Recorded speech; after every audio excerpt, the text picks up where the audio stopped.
Hello दोस्तों, आई के associate के यूट्यूब चैनल में आप सभी का स्वागत है।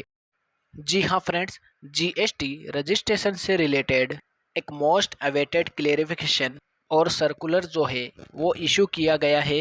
अगर आप एक नया जीएसटी रजिस्ट्रेशन लेते हैं तो आपको डॉक्यूमेंट अपलोड करने के होते हैं।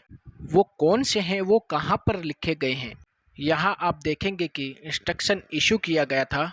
हाल फिलहाल के अंदर अगर आप एक नया जीएसटी रजिस्ट्रेशन आप लेते हैं तो आपको कौन सी डिटेल और कौन सा प्रोसीजर आपको जो है रजिस्ट्रेशन लेने के लिए फॉलो करना है। एक बात यहाँ पर लिखी गई है पॉइंट नंबर 5.2 में। ये कहता है कि फॉर्म REG01 यानी कि ये एप्लीकेशन जो आप लगाते हो REG01 में it's prescribe a list of document. उस फॉर्म के अंदर डॉक्यूमेंट की लिस्ट दी गई है कि अपलोड की जाएगी by the applicant in respect of photograph. Photograph में कौन से फोटोग्राफ अपलोड होने हैं, कॉन्स्टिट्यूशन में कौन से पेपर अपलोड होने हैं, प्रिंसिपल पैलेस ऑफ बिजनेस से रिलेटेड कौन से पेपर अपलोड करने हैं, बैंक अकाउंट से रिलेटेड कौन से पेपर अपलोड करने हैं, एक्सेट्रा। यहाँ गवर्नमेंट ने कहा है कि ये प्रेस्क्राइब लिस्ट है, इसमें से कुछ डॉक्यूमेंट आपको अपलोड करने हैं। इन डॉक्यूमेंट को प्रॉपर ऑफिसर केयरफुल्ली स्क्रूटनाइज करेगा और डॉक्यूमेंट में ये इंश्योरिटी चेक करेगा कि जो डॉक्यूमेंट हमने लिख के बताए या अपलोड किया वो लेजिबल है, कंप्लीट है या रिलेवेंट है। तो सवाल यही है कि प्रेस्क्राइब लिस्ट डॉक्यूमेंट जो है तो वो कौन से हैं। इसके लिए आपको जीएसटी का रजिस्ट्रेशन फॉर्म जो नोटिफाई जीएसटी REG1 है, इसके अंदर आप देख पा रहे हैं कि list of document of uploaded. Government ने यहाँ पर लिख कर बता रखा है कि आपको इन डॉक्यूमेंट्स को अपलोड करना है। यहाँ आप देखेंगे तो इसमें पॉइंट नंबर 1 है। तो अगर फोटोग्राफ की बात करेंगे तो एप्लीकेशन में फोटोग्राफ किसका लगेगा। प्रोप्राइटरशिप फर्म है तो प्रोप्राइटर का फोटोग्राफ, पार्टनरशिप या LLP फर्म है तो मैनेजिंग और ऑथोराइज और डेजिग्नेटेड पार्टनर की फोटोग्राफ्स है वो लगाई जाएगी। Personal details all partner to are submitted but photo only 10 partners including of the managing partner. अगर आपके पास 20 पार्टनर है तो डिटेल सबकी जाएगी, लेकिन फोटोग्राफ आपको किसी 10 पार्टनर की ही डालनी है, जिसमें से एक मैनेजिंग पार्टनर होना चाहिए। हिंदू ए डिवाइडेड फैमिली अगर बात करें तो उसमें जो फोटोग्राफ जाएगी वो कर्ता की फोटोग्राफ जाएगी। कंपनी की बात करें तो मैनेजिंग डायरेक्टर और द ऑथराइज्ड पर्सन दोनों में से किसी एक बंदे की फोटोग्राफ जाएगी। ट्रस्टी की बात करें तो मैनेजिंग ट्रस्टी की फोटोग्राफ जानी है।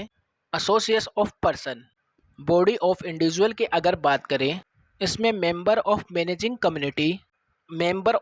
कमेटी की जो फोटोग्राफ है वो जाएंगे। किसी भी पार्टनरशिप फर्म में नंबर ऑफ पार्टनर्स कई हो सकते हैं। AOP और POI में नंबर ऑफ मेंबर्स कई हो सकते हैं। तो फोटोग्राफ्स आपको 10 मेंबर्स का ही डालना है, उसमें से एक चेयरमैन का होना ज़रूरी है। लोकल अथॉरिटी का नंबर लिया जा रहा है तो CEO तो इक्विवेलेंट ऑफिसर का फोटोग्राफ जाएगा।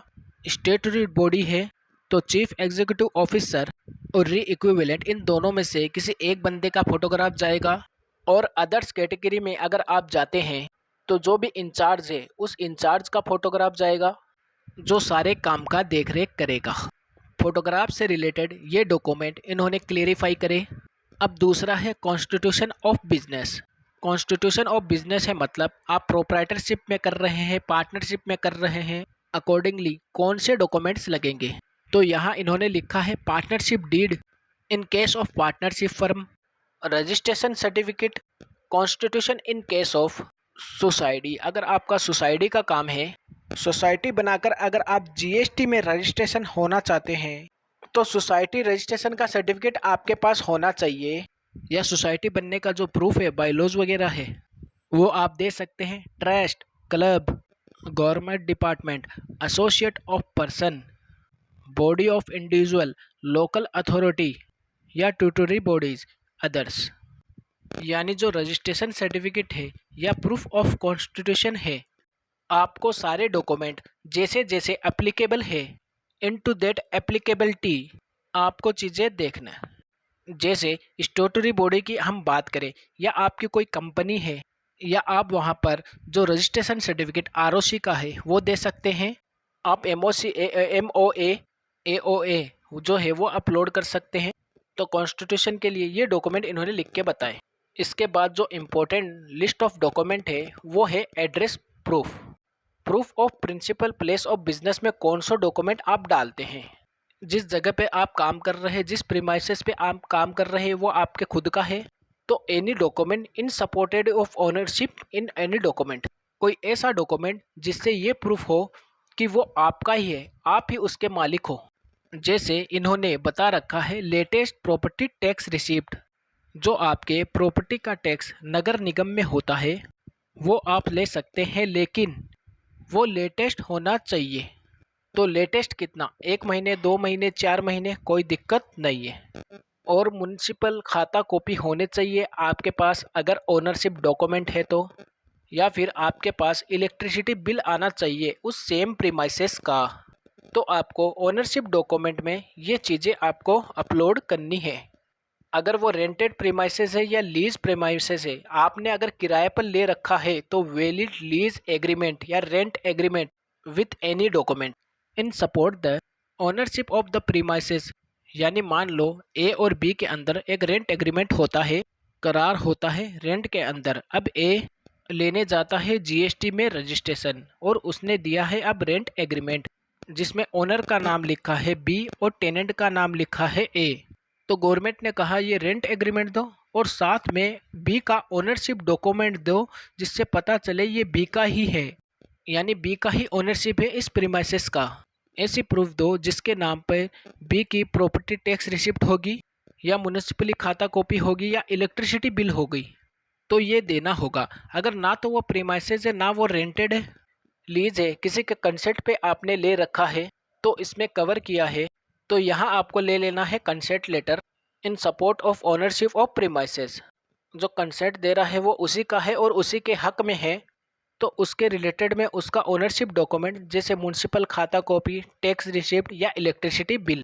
अगर वो शेयर्ड प्रीमाइसेस है, शेयर्ड प्रॉपर्टीज़ है, तब भी आपको सेम डॉक्यूमेंट देने होंगे, यानी तब भी आपको सेम डॉक्यूमेंट अपलोड करना है।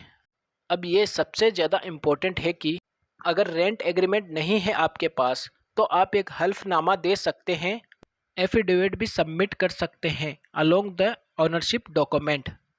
ओनरशिप डॉक्यूमेंट के साथ आप एफिडेविट भी लगा सकते हैं।